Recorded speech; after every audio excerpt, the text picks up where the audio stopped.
Cognizant to the needs of our learners, parents, and teachers, the Department of Education provided us with powerful tools for productivity that will allow us to foster critical thinking skills, problem-solving skills, communication and collaboration skills to be compassionate, responsible global citizens. Join us and discover new ideas in our series of professional development training program with the ICTS EdTech Unit and Microsoft Education Philippines. Together, we will equip our learners and empower our fellow educators for a dynamic future. Para sa bata, para sa bayan, at para sa guro. Sulong Edukalidad.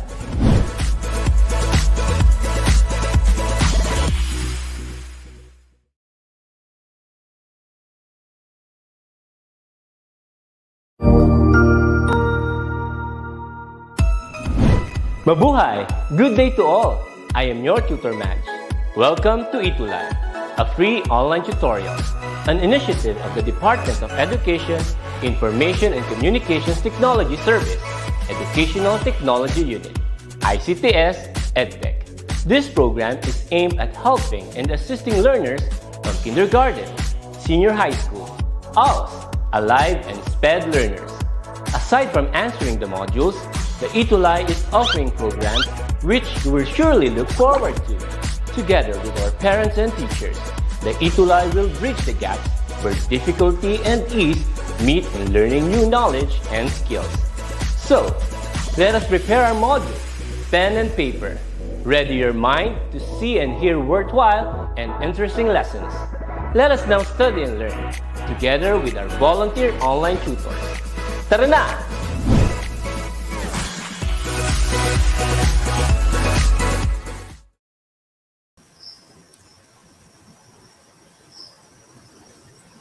There you go.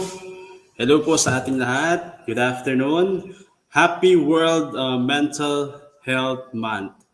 And of course, before we start, I would like to greet the Education Program Supervisor of the SDO Isabela, Sir J. Gallegos. Good afternoon, sir. And of course, to all my co-teachers in San Mariano National High School who are watching right now, I know. Hello po sa ating lahat, and I hope that you will be with me for the whole session today so that we'll be learning worthwhile activities and have fun while watching. Hello po sa ating lahat, and hi there po sa mga nanonood, specifically Neslin Agabaw-Pirod, Hazel Gatan Mateo who just tuned in earlier, Rosel Flores also, and we also have Jassy Erin Dizon. Hello po sa ating lahat. Okay? So, mahaba-haba ang ating kwentuhan today, and so we need to start as soon as possible so that we could finish all the activities that we need to finish. Okay?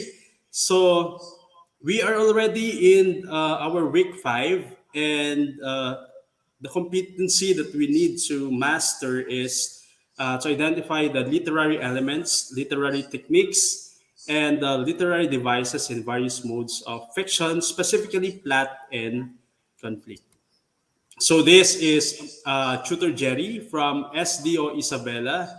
I am alone again today because Sir Kit is quite busy in doing their TV script for the DepEd TV.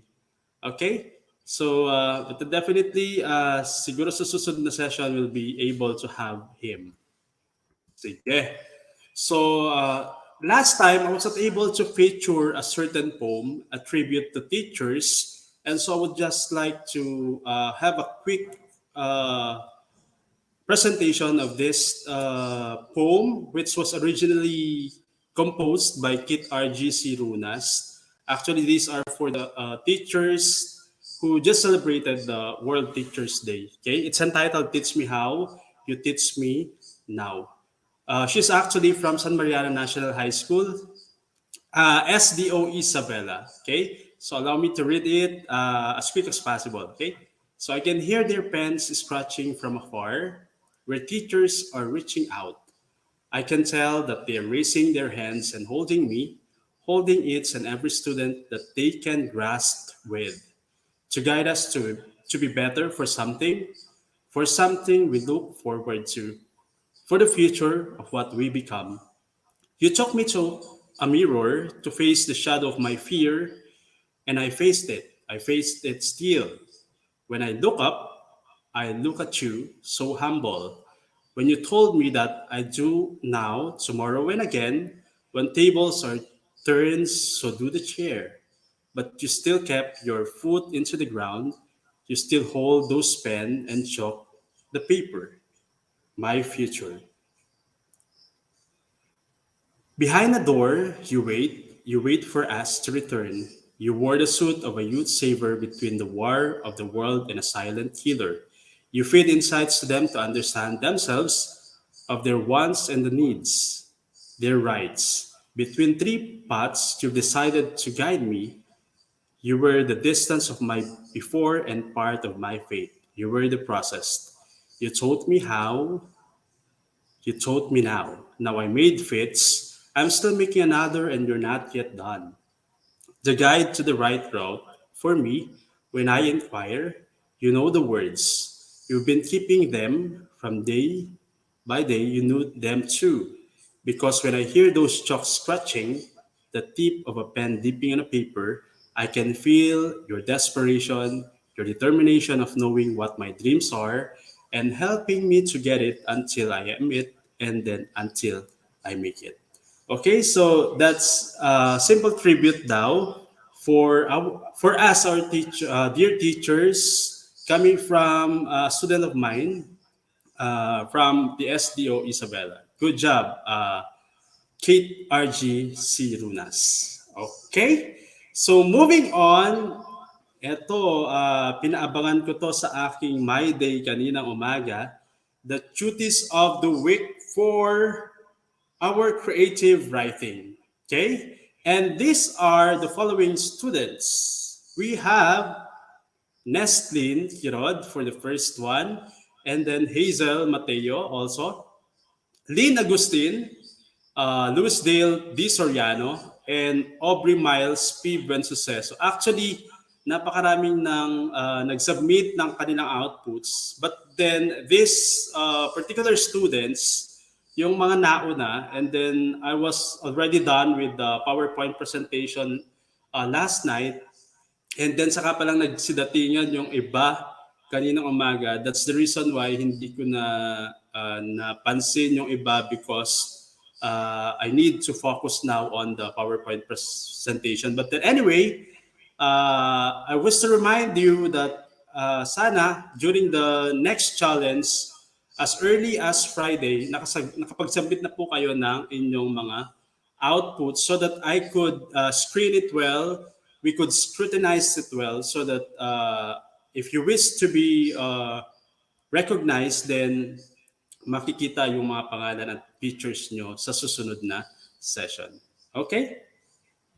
So we have here the output of Nestlin. Her fictional character is Maeve, an average teenager who finds peace and solitude as comforting as her favorite track on Taylor's album.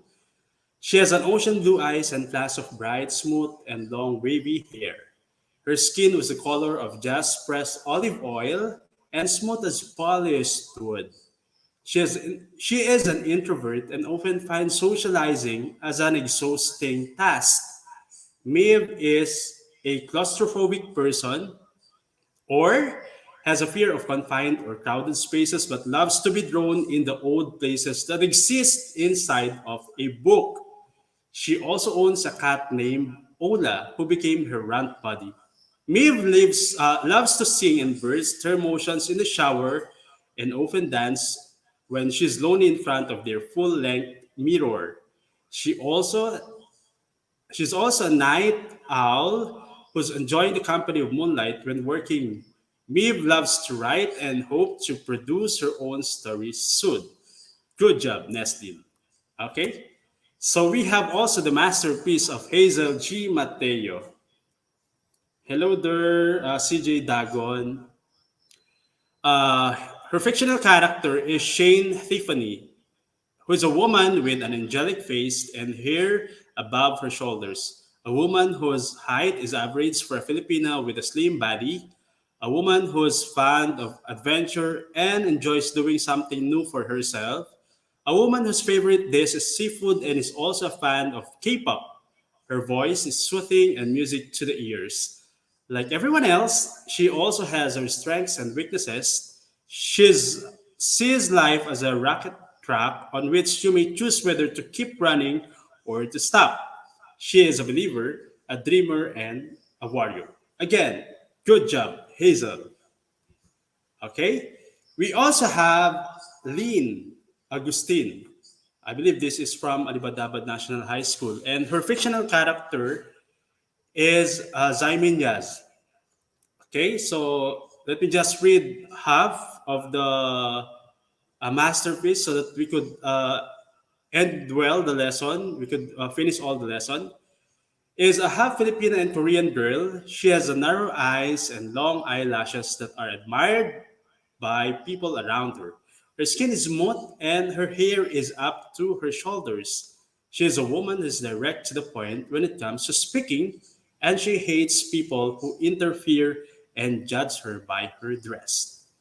Good job, Lynn. Thank you. We also have the output of Louis Dale Soriano. It's entitled Gertrude Serenity. The fictional character is Gertrude Serenity.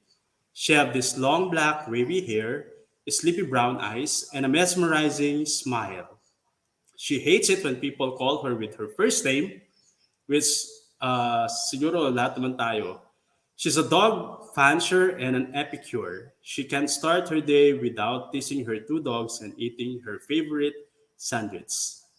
Good job, Luis. And then we have the last one. Uh, it's Aubrey Miles P. Bonsuceso, and her fictional character is Jera Estela Luna. She was a gift of a god, a blessing in disguise. That's how her parents described their miraculous única hija named Jera Estela Luna. They called her miraculous baby because when Luna was born, she was lifeless. But when the light from the moon touches her fragile and soft skin, she started bursting out in crying. Okay?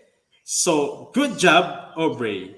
So, let's have a virtual clap for those five senior high school students who were able to be chosen as the cuties of the week. Now, of course, I would like also to have a special mention with the following students who also did their job well, especially in doing our challenge of the week. These are the following: Angel L. Nagal, Kate R.G. Runas, Dave Torres Pascaran, and Eddie A. Davela Jr. Good job, people.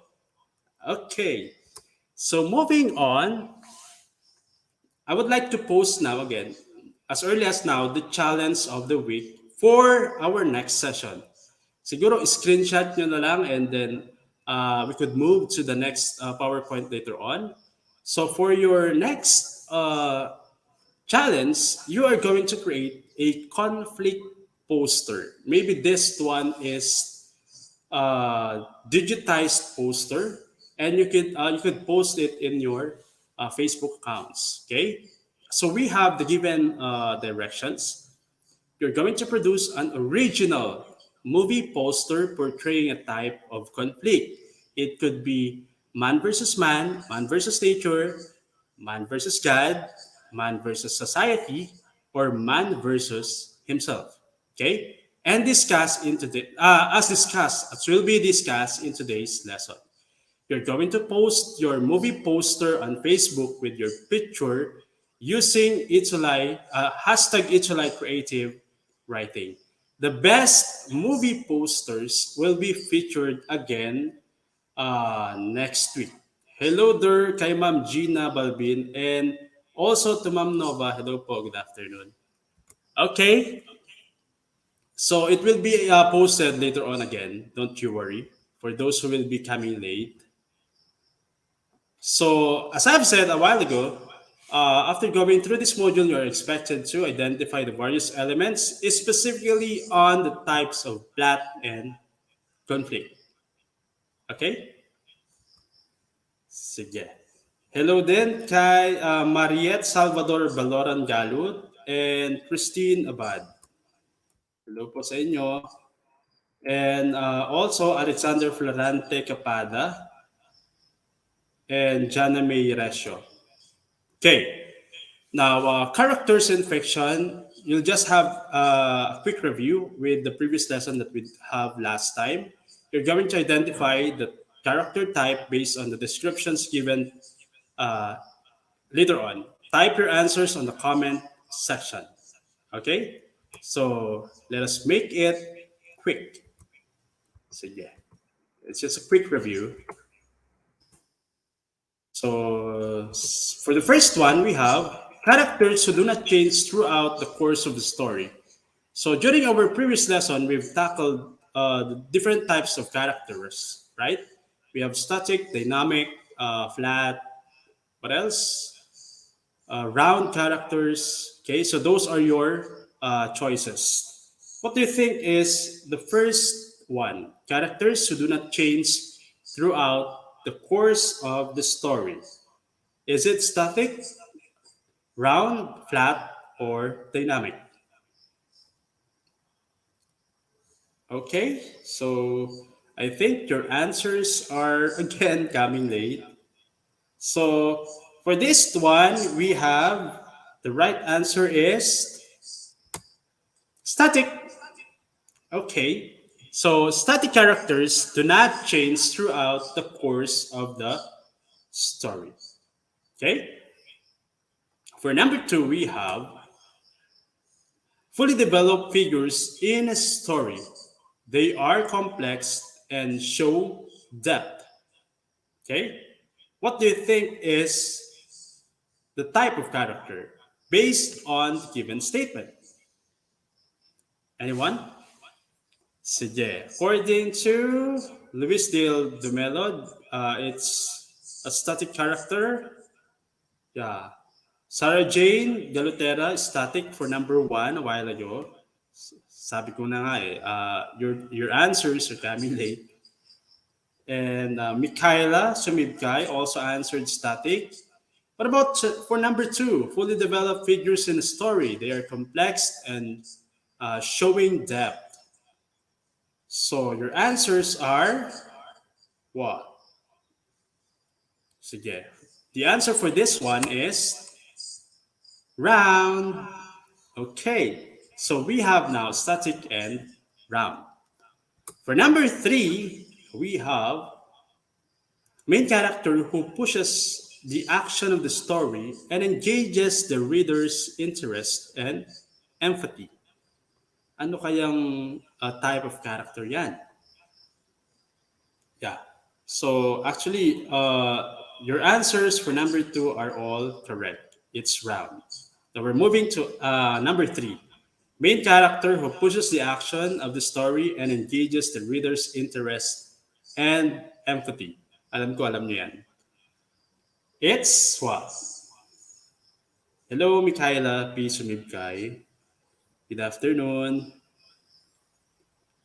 Okay, so for number three, yeah, definitely you're right, Neslin.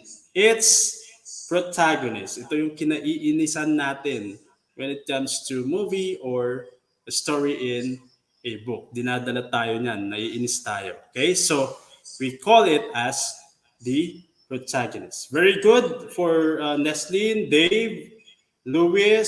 You also get the right answer. Okay, sige. Now let's move on to our formal discussion about our lesson for today. Now we'll begin it with the picture talk. Okay, you have the given direction now. Say something about the pictures based on your observation. Buti na lang wala pang message si Direk. Write down your observations on the comment section. Okay? Let us make it as quick as possible. So for pick number one, we have this one. Okay? Sige. Drop your answers now on the comment section.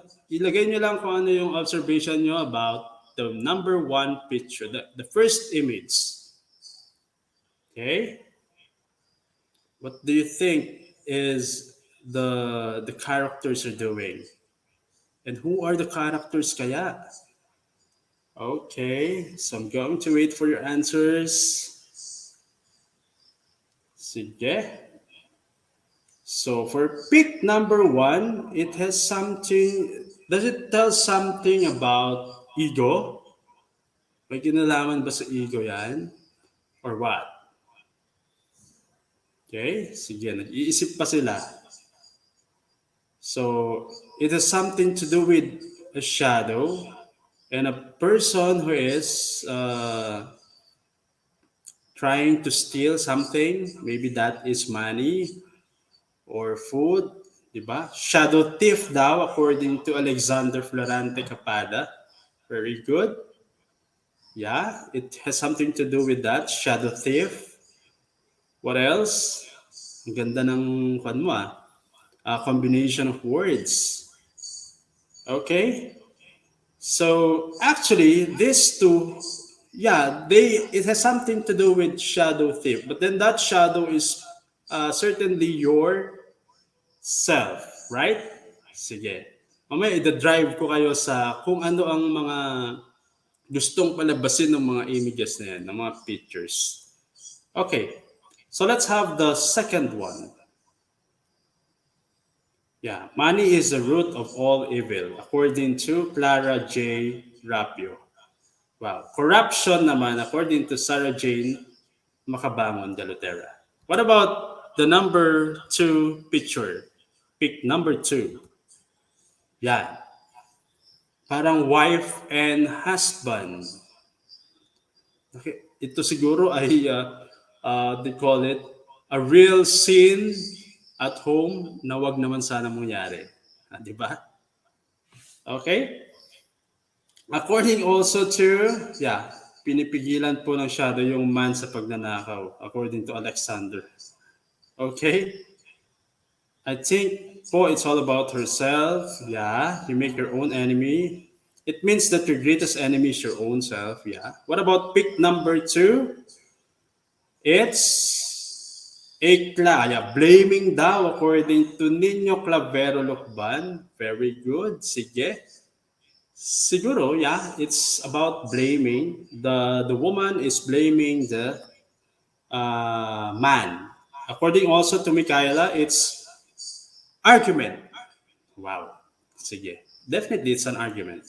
Sige. So let's try to drive ourselves with the correct topic later on. These are actually your parang mga semi-details for our real lesson. Okay? For the next one, we have, yan, pick number three, which is currently the coast, diba, of the Cagayan flooding right now because of the typhoon, right?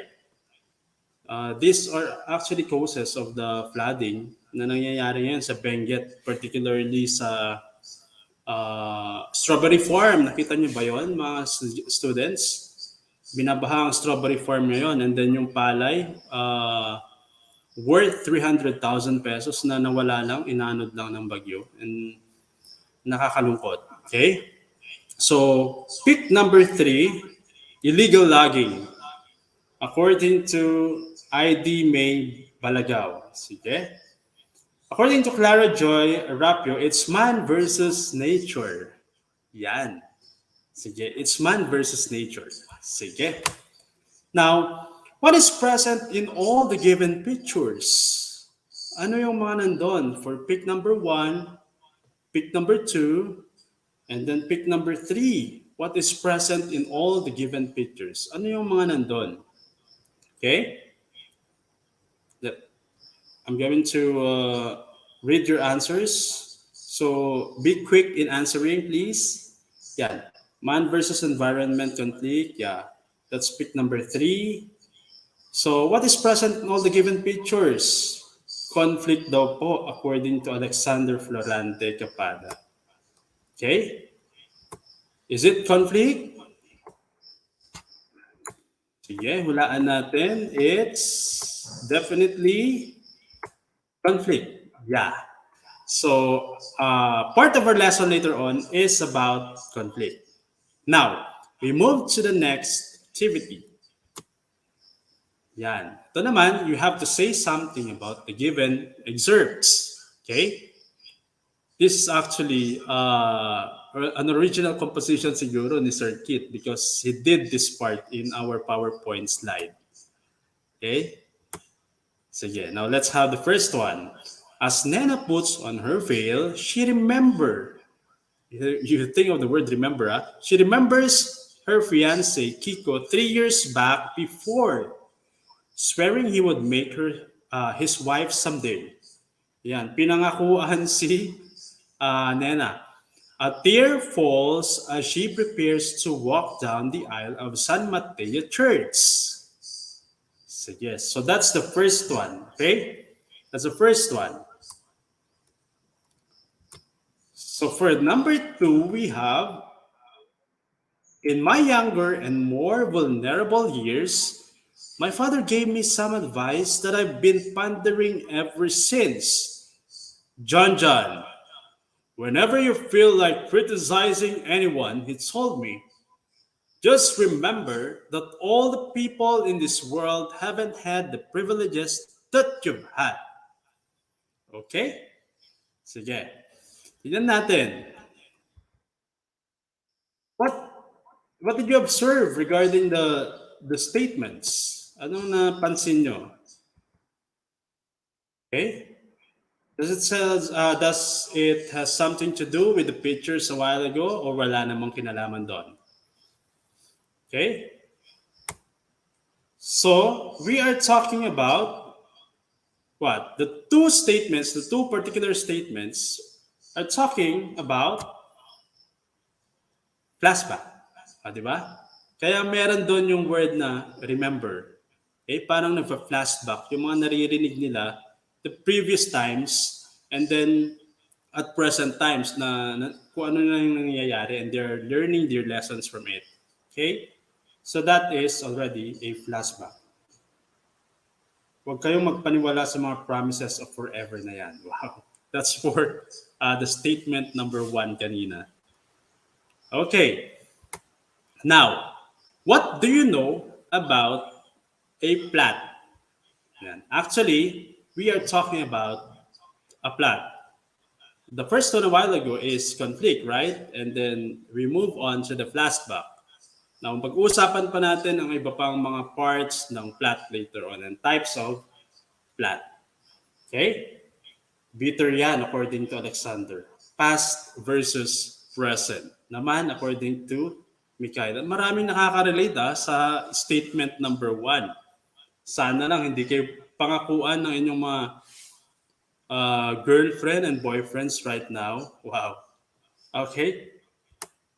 So, plot is the arrangement of events and action in a short story to convey a theme. So, naka-arrange siya, ang target niya is a theme. Okay, siguro sadsad na tayo about plot from our grade 7 studies to grade 10 and then senior high school. But then you need to master this. Okay, especially if you're good in writing and if you're fond in writing. Okay, check natin ang inyong mga sagot. Yan. So we have here the types of plot.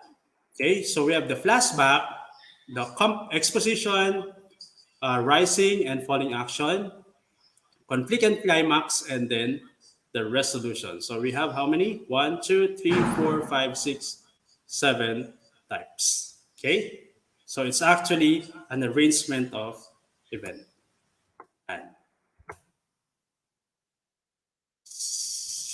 Okay. So let's have the flashback. So ang flashback, it starts from the current situation and goes back to a certain time in the past. Okay? So past is past. Mahilig tayo sa pagsasabi na past is past, lalo na if we are talking about our love lives. Diba? Love lives. Sige. So I'm going to give you a good example for a flashback. Ayan. It's a literary piece. An excerpt also. Okay? The wolf went up to Little Red Riding Hood and told her that he knew a shortcut. Little Red Riding Hood thought back to what her mother told her. Don't talk to any strangers and watch out for the wolf in the woods. However, it was too late. She had already listened to the wolf's direction. Ayan. So meron siyang flashback doon po sa second paragraph. Okay? Second statement. Sige. So that is a good example of flashback. Sige. Advanced Student Yarn. Series of events and story. Yes. Exposition, it's a part of a story usually at the beginning where the author introduces the setting and the characters. So ganun pala ang exposition, ano? We are introducing our characters and the setting. Kaya when we start with once upon a time, there lived a, di ba? Period. That is already describing your setting, and of course, it will be falling under exposition. Exposed. Okay, from the word exposed. Ayan. So we have Julio kicked at the rocks in front of him as he walked to the little Changi up the road. The gravel road was quiet, with only the dust from his feet rising up from the ground. The Isabel summer was hotter and more humid than normal, causing the wet shirt on his back to cling to his skin. Julio West still had his bike, but he had broken the frame last month when he and his friends did some trick rides. So, nakuha niyo yun? He's describing the heat, the summer heat in Isabela. This is actually also a masterpiece of Sir Kit. Dinescribe na yung heat, yung type of weather sa Isabela, which is hot. Pero hindi niya yan kasi bumabagyo. Okay? So this is a good example of exposition. Okay? Now moving on, we also have the rising action. It's unfolding of interrelated events in a story. Ito actually yung pagkakasunod-sunod. So we start with flashback and then exposition, rising action. Okay? Sige. Now for the example, we have an excerpt from the Maths by Francisco Arcellana. It's a grade 7 literature. Upon arriving, he gives the maths one by one to his children. Each math is written with his child's name and symbols. They are all happy to receive the maths. So this is a good example of rising action because it is unfolding the interrelated events in a story. Okay? Sige. Moving on, we also have the conflict. And when we say conflict, it refers to the battle between two opposing forces in fiction. Conflict is used to create suspense and push the plot along. Okay? Ito. That's the reason why we have the images a while ago, yung three particular images, which is talking about conflict. Hello, Clara. Clara Joy Rapio from Alipadabat National High School. Hello, good afternoon sa inyo lahat. So we have the types of conflict, internal conflict and external conflict. Ayan. Yung external conflict nandun sa loob, man versus himself. And then the rest are internal conflict. We have against society, man versus man versus God, and man versus nature. Okay? So, We have this example of man versus man, character versus character from the movie Frozen. Anna and Elsa disagree about whether or not Elsa should return home. We all know this ends with Elsa striking Anna. The scene easily represents man versus man or person versus person conflict. Siguro napanood nyo naman yun, right? Sige. So, nakikita at nakikita natin sa mga movie and even sa books. Okay. So, for man versus society naman, we have from the movie Mulan. Okay, Mulan. The emperor needs men, and only men to help him defeat the Huns. Mulan's father is called to war. When Mulan tries to step up, as in his place, she is disgraced. So, nung step up siya because hindi kaya ng kanyang father, kinalaban na siya ng kanyang society. Okay? So, this is also a good example of man versus society. If you have your own examples, you are free to comment down or key in your own examples, and I'm going to read it in the comment section. Okay? Man versus society. Next, ang man versus man daw, according to someone, is a scene at home.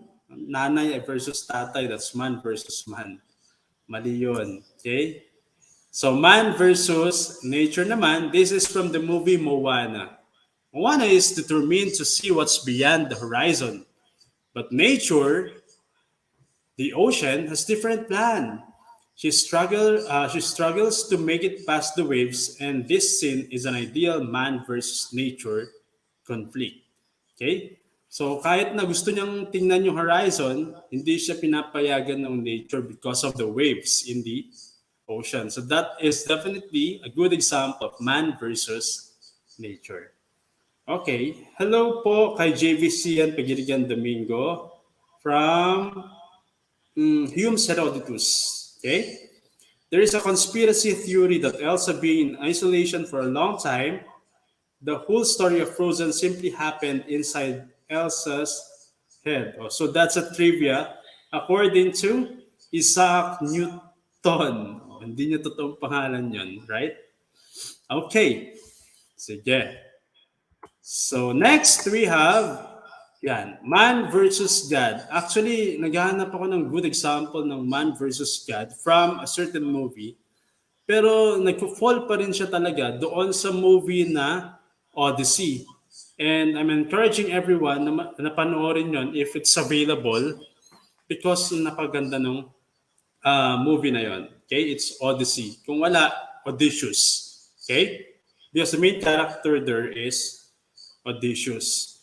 Odysseus travels home after the Trojan War only to face several gods who thwart his attempts, keeping him adrift on the Mediterranean for 10 years. The use of multiple antagonists creates ongoing conflict in this epic, increasing the dramatic tension. Okay?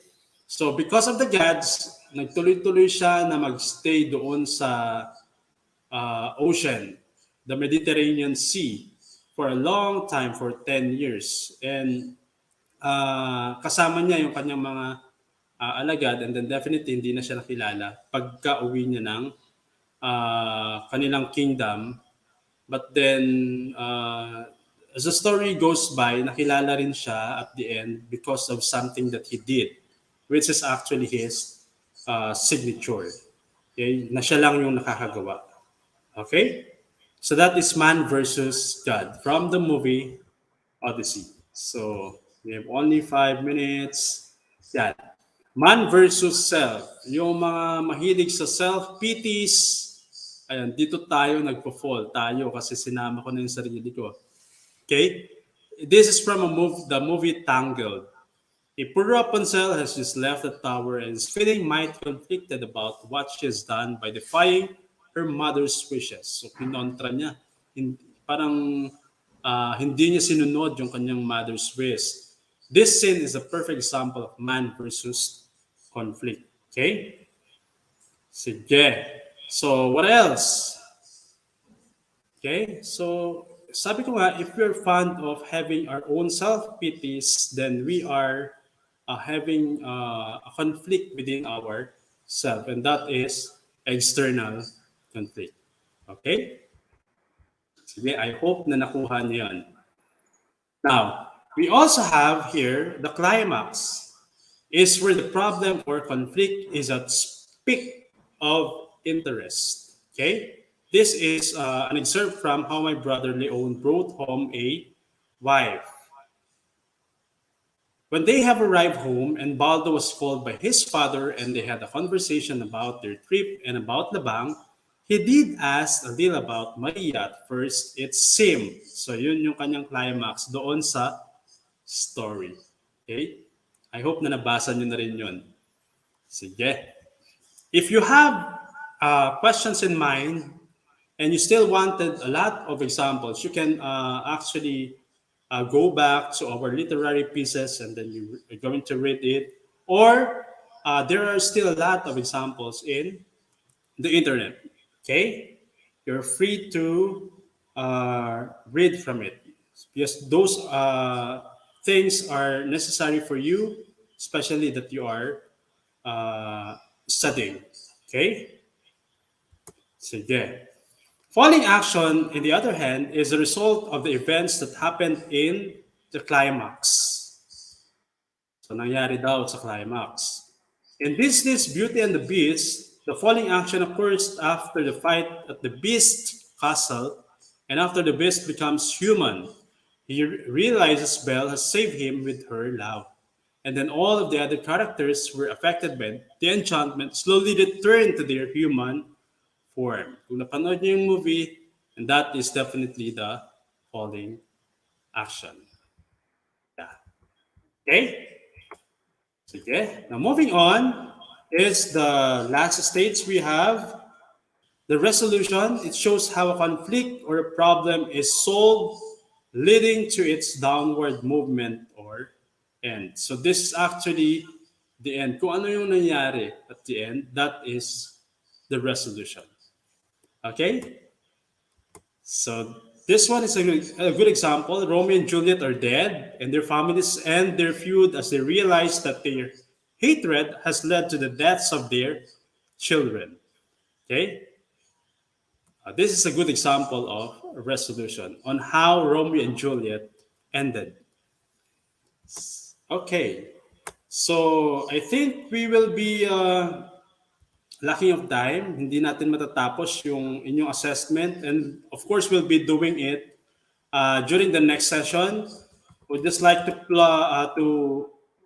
present again, once again, our challenge of the week, because it's already 5:20 or 5:19. So your challenge of the week, you're free to have your screenshots. You're going to produce an original movie poster portraying a type of conflict. It could be man versus nature, man versus God, man versus society, man versus himself.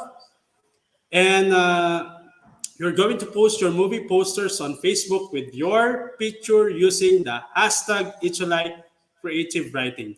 The best movie posters will be featured next week. And reminder po, siguro kahit hanggang Saturday po ang pagpo-post nyo ng inyong mga outputs para mapili po kayo doon sa ating Cuties of the Week. Okay? Because if magpapasa kayo ng Sunday or Monday, I will already be in the final stage of my preparation for the PowerPoint. Okay? So, I would like to thank you all for another journey in the world of creativity in writing. But then before I leave, let me leave you with this quote from Andrew Bernstein. Nothing is given to a man on earth. His struggle is built into the nature of life, and conflict is possible. The hero is the man who lets no obstacle prevent him from pursuing the values he has chosen. Thank you very much, mga ka-ETUlay, and see you again on Tuesday. Thank you.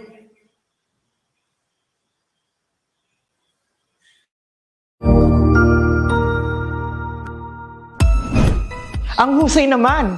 Natapos mo ang iyong tutorial session kasama ang iyong mahusay na ETUlay tutor. May bago ka bang natutuhan? I-share na yan gamit ang hashtag #ETUlayLevelUp. Huwag aalis ha, dahil may susunod pang programa na pwede mo ring panoorin at salihan. Dahil naghihintay na ang iyong mga tutors. Happy learning dito sa ETUlay!